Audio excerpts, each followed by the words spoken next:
Port of Baltimore is, of course, closed to ship traffic until further notice, and it is expected to create major supply chain headaches going forward. Yeah, Fox 43's Marshall Keeley shares now what will happen with the shipments on the water and the industries that really could be impacted, Marshall. Yeah, the Port of Baltimore is a major economic driver for the city and the region, generating more than $3 billion in personal income in Maryland's economy and supporting almost 140,000 jobs, according to the state of Maryland.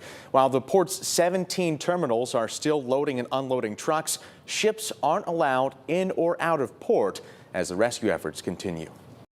We now know the ship that crashed was carrying Maersk cargo. The company says it chartered Dali, but did not operate the 22-person crew.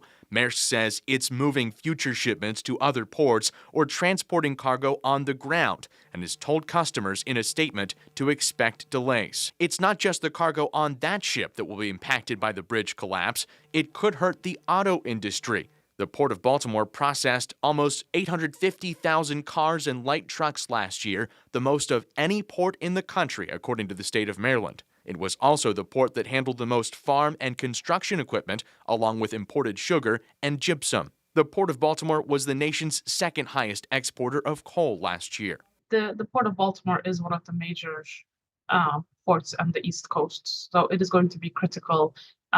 Not getting access to that port immediately, it's going to definitely create some backlogs in the supply chain system. Amazon released this statement to Fox 43, saying in part, "We're assessing the immediate and future impacts to our employees and delivery partners, as well as the surrounding community, and will make any adjustments to our operations that are needed. We also stand ready to support the community in any way we can."